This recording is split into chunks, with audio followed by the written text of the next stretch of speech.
प्यारे प्रभु यीशु मसीह के मीठे मधुर और पवित्र नाम में फिर से एक बार जय मसीह की आशा प्रार्थना भवन में आप सबका स्वागत करता हूं। वचन में जाएं इससे पहले आइए हम कुछ क्षणों तक परमेश्वर के सामने अपने घुटने को टेकेंगे और प्रार्थना करेंगे। पवित्र आत्मा, हम आपकी महिमा करते हैं प्रभु कि जो हम ये वचनों को परमेश्वर पिता आपके अगुवाई में लेकर आए हैं। परमेश्वर पिता, जितने भी हमारे भाई बहन ऑनलाइन के माध्यम से जो देख रहे हैं परमेश्वर, उन्हें पूरी रीति से तू सहायता कर, मदद कर परमेश्वर, ताकि प्रभु जी जब ये सुने प्रभु, इनका जीवन पूरी रीति से बदलने पाए। यीशु मसीह के नाम में सारी दुआओं को मांगते हैं, सुने और ग्रहण करे पिता, आमीन। हम जो आज बातें करेंगे वह स्वर्ग की बातें करेंगे कि स्वर्ग में कौन कौन सी घटनाएं हुई थी। शुरुआत में सबसे पहला है परमेश्वर। परमेश्वर का मतलब क्या होता है?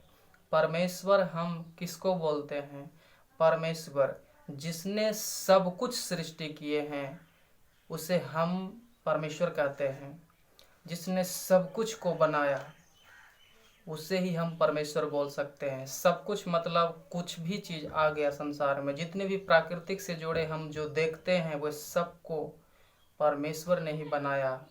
पेड़ पौधे, पशु पक्षी, मनुष्य, सूर्य, चंद्रमा, तारेगन, हवा, जो भी कुछ बड़ा बड़ा समुद्र, जो भी कुछ बना हुआ है और जिसने वह बनाया है वही परमेश्वर है।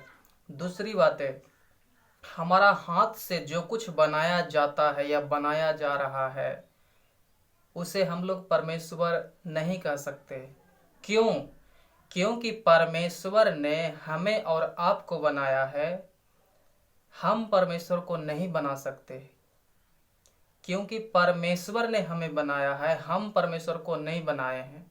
इसीलिए जो कुछ भी हाथों से जो बनाया हुआ है वह परमेश्वर कभी हो ही नहीं सकता। परमेश्वर वो हो सकता है जिसने सब कुछ को सृष्टि किया। परमेश्वर वो नहीं हो सकता है जिसने हमें जिसे हमने सृष्टि किया, हमें अपने हाथों से बनाया। हम अगर किसी भी चीज़ों को अपने हाथों से बनाते हैं तो वह कभी परमेश्वर नहीं हो सकता।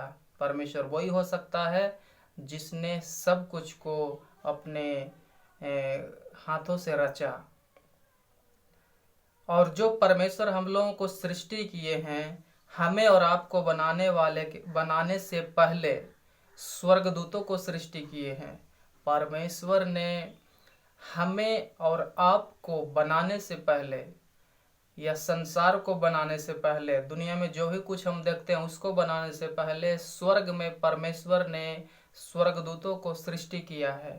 पहली बात है सृष्टि, मतलब कि परमेश्वर ने कितने स्वर्गदूतों को सृष्टि किया है।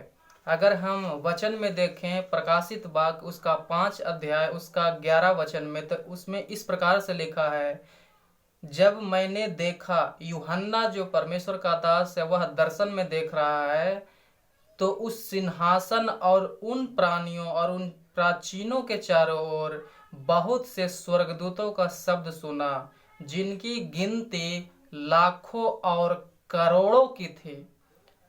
यूहन्ना जो परमेश्वर के दास है वह दर्शन में पतमुस नामक टापू पे से ये देख रहा है कि स्वर्गदूत जो है स्वर्ग में एकदम बहुत सारा फैला हुआ है और उसकी आवाज़ों को सुन रहा है। और वह जब देखते हैं तो उसकी गिनती लाखों और करोड़ों की थी। मतलब कि स्वर्गदूत एक नहीं था, कई लाख और कई करोड़ उस जगह में वह देख रहे थे। लेकिन स्वर्गदूत को परमेश्वर ने लाखों और करोड़ों को बनाया, लेकिन जब मनुष्यों को बनाया तो एक जोड़ी ही बनाया। ऐसा क्यों? कि मनुष्य को जब बनाए तो परमेश्वर ने एक ही जोड़ा बनाया, और जब स्वर्गदूत को परमेश्वर ने बनाए तो जब वो बनाए तो लाखों करोड़ों में बनाए। ऐसा परमेश्वर ने क्यों किया? क्यों भेदभाव किया परमेश्वर ने? तो पहली बात है कि बाइबल ये बताती है कि स्वर्गदूत जो है उसका वंश नहीं होता है, उसकी संतति आगे बढ़ाने की उसके अंदर क्षमता परमेश्वर ने नहीं दिया।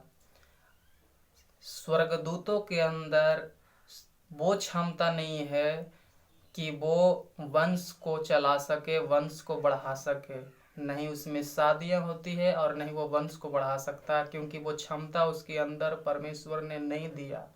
दूसरी बात है, मनुष्यों को सृष्टि एक जोड़ा में परमेश्वर ने इसलिए किया कि एक इंसान के